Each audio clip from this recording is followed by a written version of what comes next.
have a guest. So welcome Lisa Schultz from Chicago Title. She's going to be joining us to discuss the topic of the day, which is land to housing. I'm Rachelle Wilhite. I'm the designated broker of Best Choice Realty. And this training tonight is really geared towards discussion.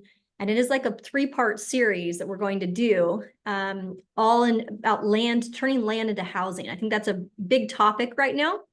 And I've been getting a lot of questions about it. And just to kind of follow up from some of you, from just the other day, we had a really cool event in Bellevue. We had over 70 people that attended that in-person event. And the attorneys that represented Best Choice Realty were there to answer a lot of questions. But to follow up, the appraisers, I just followed up with the appraisers.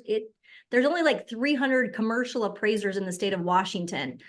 So that's not very many. And I have found a couple, depending on what county and what kind of project you're dealing with. So if you have some needs like that, let me know. And I'll get those contacts over to you. So welcome everyone. Let's go to the next slide. So we've got I like subject matter, especially when it has to do with my family and Shannon's family as well. So we're going to be talking about the feasibility of this particular parcel. It happens to be in Edgewood, so that's where we grew up. And this was the market remarks, and this is the overview of the plat map that Chicago Title provided us. So my mom and Shannon actually was born, well, she wasn't born in the house, she was born in the hospital, but she grew up in the parcel. We call that parcel the main property.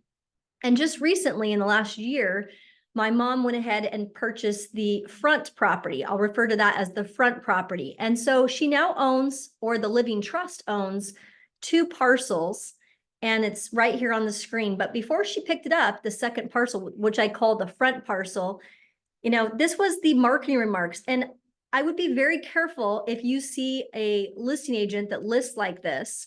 There are endless possibilities on this 2.25 acre farm, calling all developers and builders. And I think you'll find what Lisa has brought to the table today. We probably had asked more questions. We probably still would have bought the property, but we would have got to the point where we didn't have to ask as many questions as we are right now. The clearing is done for you. The land is ready for you to dig in perk holes and conduct your soil studies.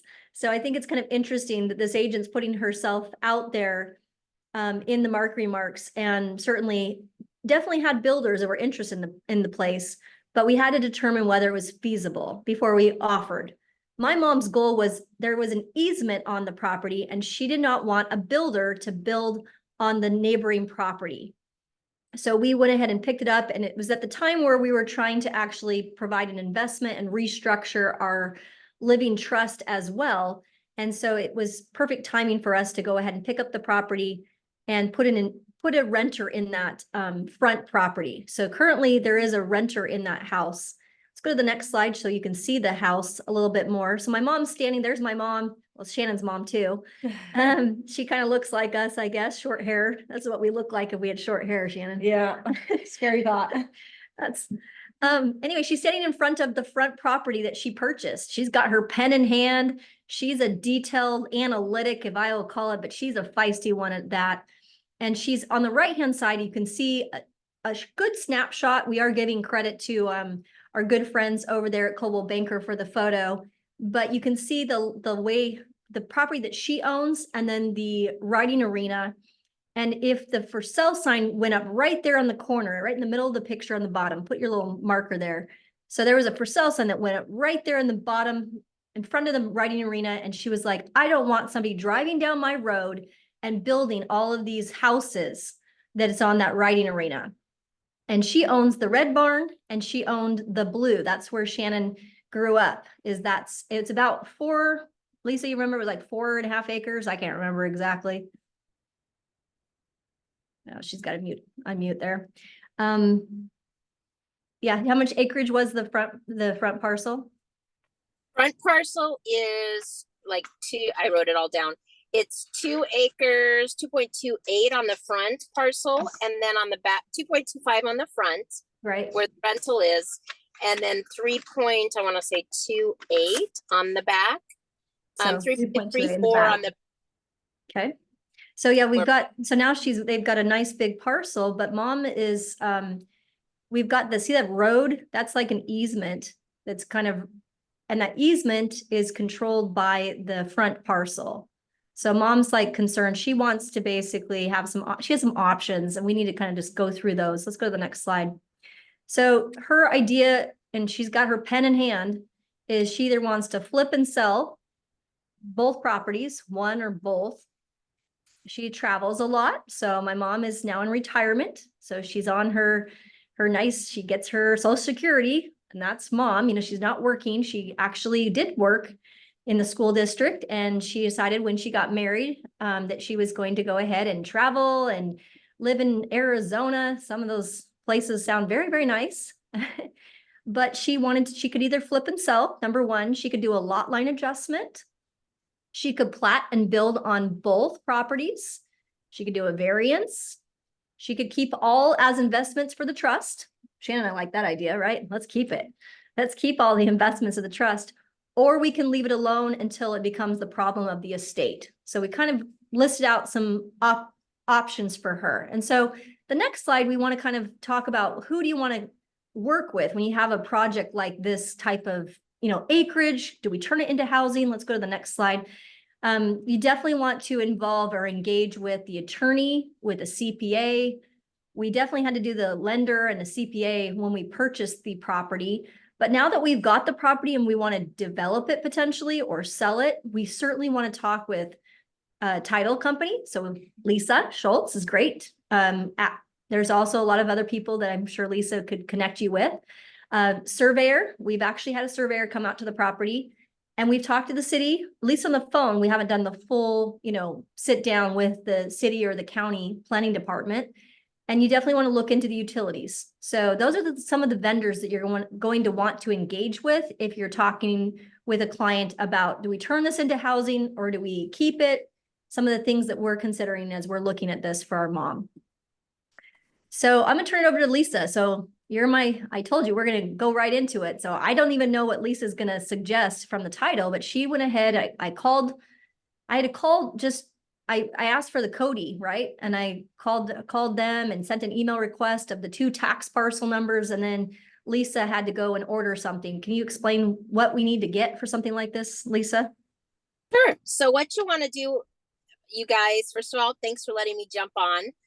If we go back to the plat map or to screen 1 or 2, where we've got the plat map or the Google, there's things that that's perfect. People don't understand that you can get this document from your title company absolutely free. And you're going to also ask for all copies of recorded easements when you're getting your property profile. And why do you want that? Because you're going to want to kind of draw your easement out. And if you're not comfortable, ask them to draw it. So we've gone one extra step today. We got the title report on Friday afternoon after we ordered it. I think we ordered it on Tuesday afternoon or Wednesday. It's an older piece of property. This property is what they call meets and bounds.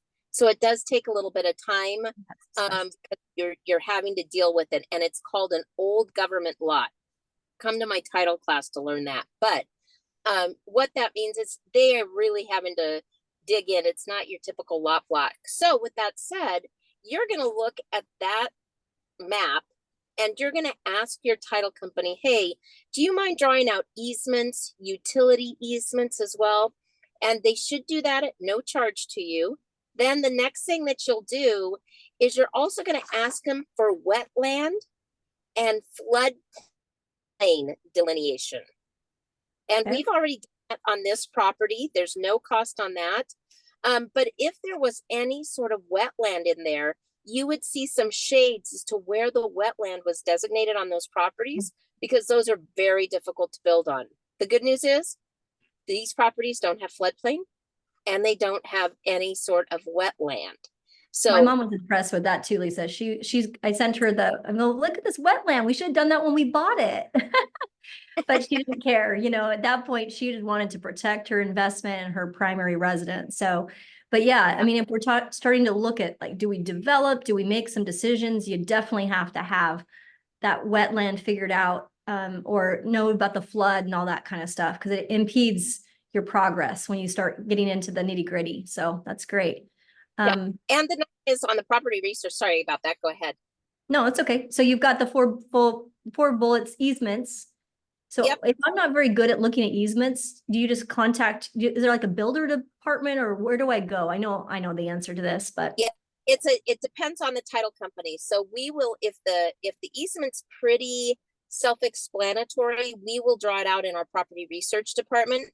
The difference between property research and title is we're not ensuring what we're drawing, we're giving you estimates. okay. Whereas a title department, there's a little bit more liability when we draw it. So Rachelle and I went one more step over this, and we've asked my survey easement department to draw these easements out because we're looking at possible development. That takes you an additional 24 hours for us. I should have it tomorrow so you guys can have it presented next week if you want. And there's no cost to you. But the key is get those easements, get that property profile map, look at what you can look at before you order title, because if you see a plat and it's full of wetland, you know you can't do anything with it. I mean, you can, but it's going to be very expensive and a lot of studies. So specifically on this one, Lisa, you had looked up the covenants on this.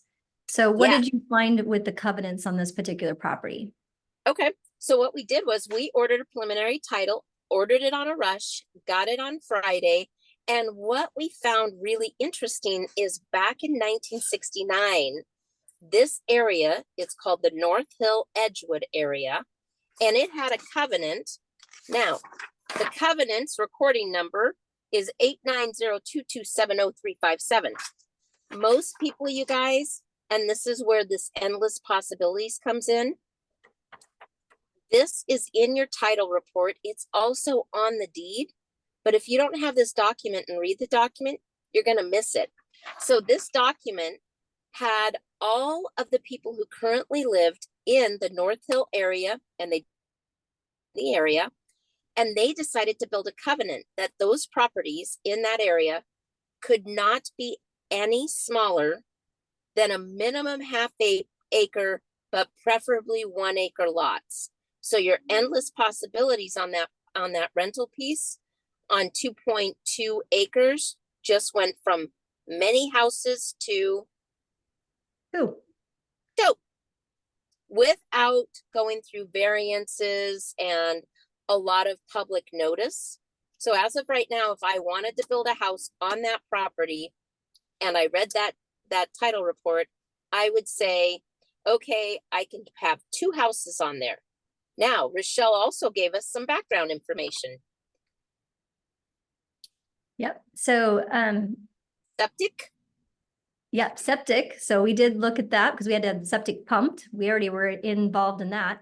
And we found out from the surveyor that the septic drain field is actually in the riding arena. You can see that. Oops, Shannon, sorry, jumping around here.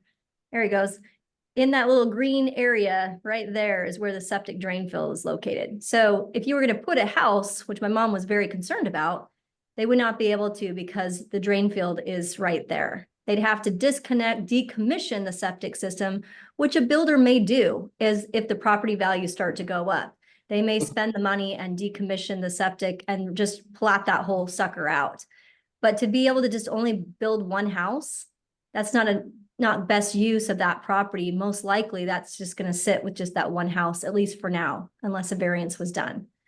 I mean, I could potentially put it on the other side of the blue barn, but that slopes a little bit. I don't know if that would be as ideal to put a house over there, but you certainly could tear down the barn. You could probably put another house, but I can really only see 2 houses going on that parcel. Yep. And here's a couple other things. I love this picture because let's look at this. You've got to look at access right now. And the access right now for that front rental house with the blue barn is people will automatically think that they can just use that front driveway, right? And go right to it. You don't own that road. That is a county road. It's county road is what it's called. And you're talking about this road right here, Lise, right? This road is a county road. Yep. Yep. And what's This is the interesting, easement right here. yep. Okay. What's interesting on the county road is if I pulled a larger plat map, which I did earlier, there is 150 feet buffer that Puget Sound Power owns. You can faintly see the power lines. Mm-hmm. So the question is, does that rental house have pure access? Or have they just been using it and the power company has just let them use it all these years? Pretty interesting. Yeah, so good questions to ask. I know. But if you're Yeah. building, it's So important to know. yeah. So then you're asking, okay, so what about the access? Well, if you can get access off that side road, the one that's in front of the house, great. You'll have to get an easement. You'll have to make sure that other house has an easement. Or if you're going to go around to the easement road that we see that your mom gets to, Right. that easement 20 feet. Now, if you're going to develop, most counties want emergency crews to be able to put a fire truck through there with a turnaround. You're not going to get it. Mm. Or you're going to have to put in a fire hydrant, and that's expensive. I think our friend, Rachelle's and my friend, she paid $23,000 for a fire hydrant in Spanaway. Jeez. Yeah. So, Yeah. so we're gonna have to definitely look into all that. So I think the takeaway from slide number 2, if you guys are taking notes tonight, is to go back one slide, it says review any covenants carefully. Yeah, when you get the title report, people just brush it off. I see you guys doing this all the time, and you don't click on some of those links. That's what Lisa was talking about. When she says review the covenants carefully, click on the links, make sure that the client has reviewed them. Because if I reviewed them carefully with my mom, she probably would have seen and put her fears at ease that nobody's going to build on that riding arena. And because of the way it's set up with those covenants, she could only put, a few houses on her plat and a couple houses on the other one. She still would have done the deal. So what if she wants to go ahead and move forward then? She's like, I want to basically fix the easement. How would she go about doing that easement or road drawn on the property? And does that cost her to get, if we're going to do an easement or adjustment on that one little part of the legal description, what do I need to concern myself with on that? Great question. So a couple different things that you've got to look at. Number one, you don't need a surveyor if you're going to create the easement because you both own that. Since you own both properties, you can go in and have an attorney draw up an easement. Maybe the easement is going to be wider. Maybe it's going to have road maintenance, right? Who's going to pay when we need to resurface or there's potholes or damages, right? Then Right. the other question on the easement is where's the utilities? If I want to widen this, am I going to have to move all those utilities that go to your mom's house? So Yeah. these are all these kind of questions that you think about before you spend a dollar, right? You Okay. walk the property, you get to know it, you understand the maps. So those are the kinds of things. I just signed an amended easement for some people, super nice people out in Graham yesterday. And what happened was they just didn't have maintenance agreements. And so this woman has the easement across her property. She didn't even know she owned the property and she's been out there 20 years, but the people behind it knew they had an easement, but there was no maintenance. And so they're like, okay, let's make a maintenance agreement where we pay for everything. And instead of changing the legal description, she just now knows that she doesn't have to do a darn thing with that easement. And that's called amended easement. Attorney writes it up. The people affected sign off on it with a notary, and then you record it in the county. Okay, so that's easy to do with an attorney. So that's Yep. probably if my mom was deciding I'm going to just keep the one and sell the other because it's like I don't want to deal with the renter anymore. She's in that stage of her life where she doesn't want to deal with the property management. She may choose to do that, but before we end up selling, she'd probably have to get with an attorney and draft that road use agreement, right? How much does that cost, and roughly how much time would I need to consider for something like that? Great questions. Right now, depending on the attorney, is the time. We had an attorney draw one up and we got it signed this weekend and we're closing next weekend. So it can be as quickly as a week, just to get it done as long as you know what you want. Now, if you've got multiple owners using that easement and you want to amend the easement, every single one of those owners will need, anybody affected by We'll that have to easement. sign. Yeah. So with this one, since she owns both parcels, that the easement, it's really a matter of just drawing up the legal document so that we can parcel it out and sell that other parcel off. Yep. Okay, awesome. And then it's just recorded with your title company, the title goes in. Yeah. Okay. Perfect. We call it a wild recording. So the owner who wants it to be recorded, you guys can send it to us. We'll tell you how much it's going to cost. And we have them sign a waiver of liability saying we're not insuring this easement. We're Mhm. just recording it. But with that said, it's always good to have your title company ask the title officer, is this legal document the way it's prepared insurable? Because we see a lot of these easements that someone's just pulled off of an e-form or something like that. And it says, you know, the left corner of the property by the barn needs to have 30-foot easement for a horse trail. Right. And that's What if not, the barn appears, right? Yeah. okay. So then the next step would be, but mom's changed her mind. She, again, my mom could change her mind. She can be known to do that. So she's decided, no, I want to keep them and I want to have my inheritance. That I'm thinking I'm gonna plat it. So she has had these conversations, Lisa. I'm not even making this up. Like she goes Oh, through like, yep. one day she's like ready to sell the whole damn thing, and the next day she's wanting to keep it because she's got memories of her primary home and the memories that she's had. And then other times she's like, no, I'll just keep everything. I'll just stomach the investor that's there and I'll just plat it for you guys. I'll just set it up so that we can subdivide. And, you know, if they change things up, we can subdivide. So what does that look like? What would she need to do right now if she wanted to go that route? If she would decide to subdivide, Yeah. and she wants to explore that further, there's a couple things. You want to look at, are you in the county or the city? Which Okay. Shannon will show you that. Yeah. And they all have checklists. The second thing you're going to do is you're going to go to the utility companies that service them, right? We already know it's on a septic. So now we've got to figure out, is it going to be required to be hooked up to sanitary sewer? Are you going to allow a septic? Do you have to rebuild the septic of the old house with the new house, right? So if you're dealing with the city utilities, that's what you want to know. If you're dealing with septics, that's the county health department, right? Right. So you It's in have the to county. everybody's checklist. Yeah. Right. So then on this particular property, I've got a challenge because not only do I have the front parcel that she acquired that has the investment house, that's on public water, her primary residence on a well. And then I've got septic on both. So there are two septic tanks that we'd have to pump and deal with and get feasibility. Can we do more septic systems and make sure the county is okay with that? Electricity, you've got the PSE link. Most properties in the King Pierce, Snohomish is PSE. Is that what we kind of see on Yeah, that? you might have some community water agreements and things like that, but yeah, you're going to deal with PSE. So I could just click this link then and kind of figure out what they would require. Yep. I think that's one of the checklist items too, that the city put together. Yeah, click on that. So really, we want to set an appointment. Each city, if you're in the city, is going to have forms that you have to fill out. This is pretty common. It's a planning department in City of Auburn, City of Pacific. You've done the City of Tacoma, right? Lisa, you've gone through Yep. all that.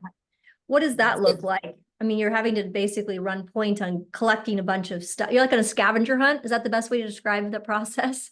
It's more of a search and destroy, right? So what you're going to have is, if you have your plat map, just like we showed you earlier, a geographical map. Remember, these people don't know what your property looks like, and the title report. So you look like you've done some research, and the easements, because they Right. don't have they don't have time to get all of these documents.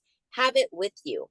And then just say, this is what I'm planning on doing with this property. Show me why I can do it or what's keeping me from doing it.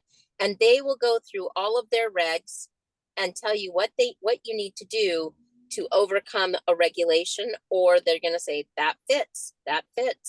So I've done it with Pierce County, City of Buckley, City of Puyallup, and just do that research. It's costing you time, but you're not spending money until you know that the county will tell you if you have to go the more expensive route of a variance, or that you're within the confines of the situation. Okay.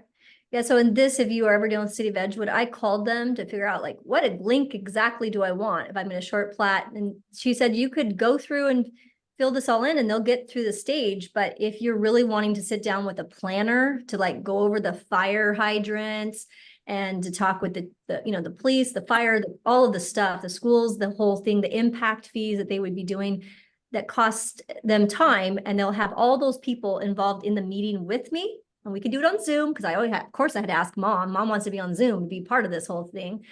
And they can do it on Zoom, and it's going to cost her about $950 to be able to have all those people in that meeting. So anytime you're doing any kind of like what I would say feasibility studies, where you involve parties to go out and do work, certainly you have to collect documents and get to that stage of the appointment. They won't even schedule the appointment until I fill out their form, attach what Lisa's talking about, and then they'll get me an appointment if I pay the money. So that's typical. Other cities you could pay for a feasibility. They're all booked right now. If you happen to know somebody, let me know, because I've got 2 people that have projects that will basically do the feasibility for you, but you're looking at a few $1,000s for somebody to do the feasibility for you. And they're all booked right now. There's not very many people in the state that do that work. Rachelle, can you go over what the feasibility company does? Because I think a lot of people hear that and they think they're just gonna do it all. One of our agents, we were just talking before the meeting. She's like, I talked to a feasibility person, but they only do the feasibility for the septics. So yes, you do have, I mean, if you're wanting somebody that's going to do everything, feasibility for the septic, for the water, for the perk, for all of that, it's different. It's a different fee. Exactly. And the thing is, and I don't want to do a shameless plug, but I'm going to here.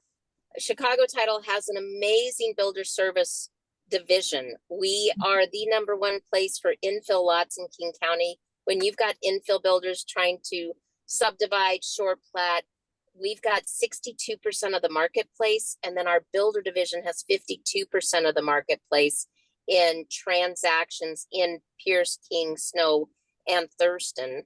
So the big thing is get your free information. So if you've got something and you want questions, it's going to take me 2 to 3 days to task my team, but we'll get you as much information as we can for free. That's the goal. Right. I'm gonna plug Chicago Title as well, you guys. Mike Appleby is amazing over here in Snohomish County. So he got me more answers for 3 different properties in the last 24 hours than I've gotten the last 4 weeks. So we've got him in touch with Mike Appleby, Lisa. I was gonna say, when you said Snohomish, I knew who the secret weapon was. Yeah, one of the questions I have for you guys though is like one of the first things I do is before I do anything is look at the zoning.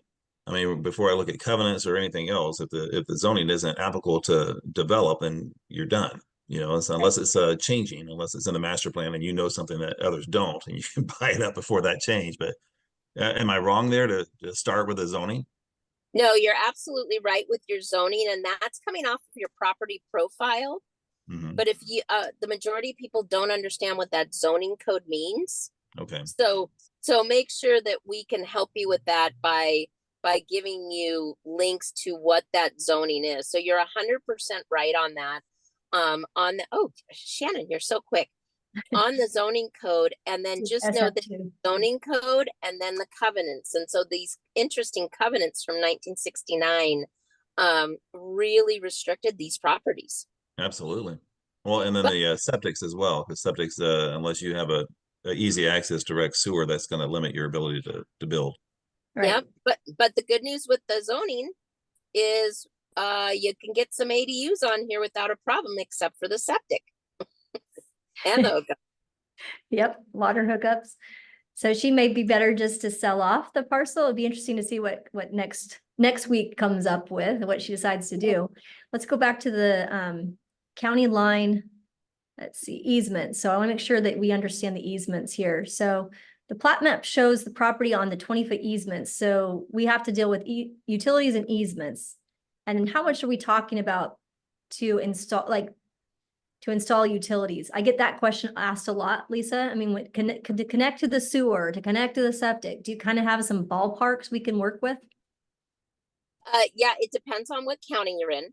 Number Okay. one, what utility company you're working with. So I had to connect on one of my properties to City of Tacoma, and it Right. was a $15,000 water hookup.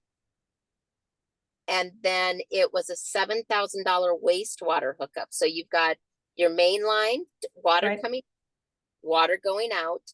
And so it just depends. And that was City of Tacoma.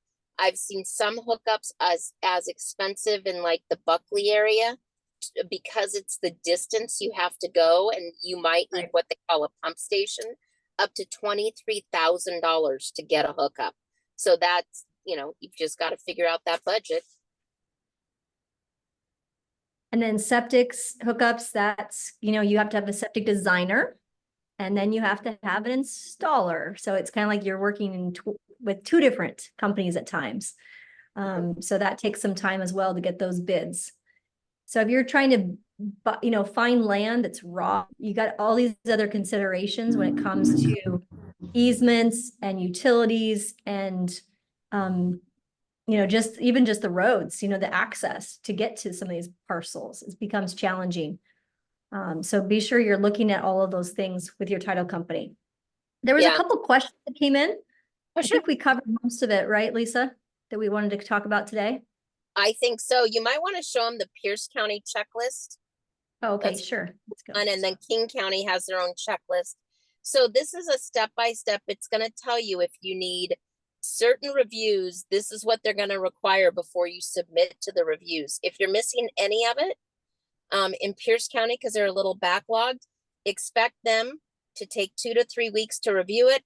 If you're missing something, they're going to circle and kick it back to you with just a big red, sorry, you missed this part. So No, that's okay. Yeah, that's okay. So yeah, they've got all kinds of geotech, flood study, mine assessment. Again, this is all the things that we have to consider ourselves with the land development. Mhm. Wetland. Yeah, Which is nice because you'll have different surveys and stuff, like not surveys, but different reports and that. And we can help you with some of that as well. okay, awesome. So Rick said, hypothetically, if these parcels were in an incorporated city with a population, then the covenants that you identified having a minimum of 1+ acre will be allowed to build multifamily up to a 6-plex. Is that correct? Covenants, here's what's interesting about this is, and a lot of people think this way, and this is why you have to go back in reports. Covenants trump zoning, new zoning Right. changes. So it's just like, as they've said, yes, everybody can have an ADU except if your CC&Rs don't allow it. A covenant is a covenant and restriction. So unfortunately, in this situation, until that covenant is released or increased, you are under the 1 house per acre. Okay. But you can put an ADU on it, just so that would be okay. But it's 1 house per acre. Yep. But yeah, that's correct, Rick. So that's what our attorney was saying too, is the CC&Rs, if it's got CC&Rs or covenants, they're exempt. They're exempt, yes. So if you've got somebody who's not wanting to have development, like my mom, and she might, if the development starts coming around her, she might want to pull out and go somewhere else that has more restrictive covenants about how big the lots can be, or in this case, she already has that, it sounds like, so we're in good shape. And you've got to also look at the minimum restrictions. So if we were going to be Rick and we're going like, I think I can squeeze 6 out there. They can't be more than a certain percentage of the primary residence. And the primary residence on that rental is what square footage? Right, so we have to kind of consider that too. It's the primary residence is like 3,000 square feet. And the other one's, I think, 22,000, just a little over 2,000 square feet. 2,100. Okay, so So the smaller house is, yeah, I've got a finished square footage of 1680 on that rental. So at Mhm. 1680, they may say I can only do 80% of that, Right. which is going to be an 800 square foot unit. Yeah, that's not gonna be very fun. Do a lot of work for not a lot. Yeah. So what if I want a variance on those CCNRs or those covenants? How would I go about that? Great question. So if you decide you want to go against either the zoning or the existing covenants, what you do is you apply for a variance with the county or the city, and they put those big yellow signs up or big white and green signs up, depending on what county you're in. And it says this property doesn't want, pretty much it says this, I'm paraphrasing, this property doesn't want to follow existing rules. This is what they want to do. And then they can go back and have a public hearing and you can get those amended. It requires going door knocking though. If I remember right, when I did it in Milton, we had to go door knocking and we had to get signatures. And then we went back and we did get the variance, which was awesome. It took us a few months to get that done. But it can be done. And if all of the property owners wanted to get together and wanted to develop that whole stretch, that there's a very high chance. I think that that generation would have to die off though, and then we'd have to have more sewer lines or more utilities dealt with. But that could be, it could be another decade in that little area of Edgewood. So it may not be worth her while to wait around for that. Yeah, it's called and what they want you to do is have written notice. That sometimes the public notice is you're posting a sign, but then they want written notice, and I don't know if they required you to do that. We call those AOIs, areas of interest. And we had to go out into a 2-mile area and notify everybody via postcard that we were asking for this variance. Well, you definitely pick up a lot of business that way though, Lisa, right? I mean, Yeah, you're there you getting to go. know a lot of people and what their intentions are with their properties. And when you send that kind of marketing postcard out or you have that kind of level of engagement, it does prompt more sales. So I will say I was able to pull more listings from that when I was selling to Milton. So a couple more questions and I'll let you go, Lisa. She's in her car driving home probably. Do the CCNRs always accompany the title report? That's a good question. Great question. Depends on the title company. Ours are either hyperlinked or if they're so vast, they will come in as an attachment, but you can always ask. The majority of agents who are listing agents, if you're representing the buyers, will only hold the PDF in your Northwest MLS. So you can always call the title company and ask them based on the recording number or the CCNRs or title number, and they should send those to you for free. Okay. And then unless the CCNRs have been effectively abandoned, yes, okay. And does the feasibility study, Jonathan says, does this feasibility study need to be completed before getting the commercial appraiser to review or appraise the property? Are we talking about a seller or a buyer, Jonathan? So maybe type that in. Feasibility study need to be compiled before the commercial seller. So a seller, Lisa, do you think the study needs to be done before a commercial appraiser reviews to appraise the property? The appraiser is going to review for best use, highest and best use, right? Yep, highest and best use. I mean, it's always good to call an appraiser and do that, but I think that's let me follow up on that. I don't feel comfortable answering that, so I'm going to go to my builder unit and ask them when they have the appraiser contact them, and I'll try to get that answer for you by tomorrow. Okay, that'd be great. Because I think that that's a good question, that comes up a lot, especially with the new law changes. I mean, I'm on the hunt trying to find commercial appraisers that are available. And I did find one that does King, Pierce, Snohomish, and he'll go to Kitsap too. But they're very few and far between. So we'll definitely want to get our people in line. We also are on the hunt for feasibility study professionals as well. So Lisa, if you happen to know people like that, let us know. Abby sent us a link to another one, which is super. There's one in Sumner, but they're backed up over 30 days before they could do the feasibility. So that's not going to work for a lot of the opportunities. That's all for tonight. Stay tuned for the next segment. We'll do part 2 where mom decides on something, and when she decides, we will walk through the next step with you guys, because it will require, I think, title, and it will require us to work with a surveyor. And it will require some more work on our part. So we'll keep you in the loop, I guess you could say, on what's going on with mom's property. But yeah, she's fine right now, but if we were able to see something or we had a buyer, we definitely would have to take quick action on some of these things. Awesome. Any other questions? Thank you very much, you guys. Have a great, thank you, Lisa. Guys. Thanks, Enjoy Shannon. the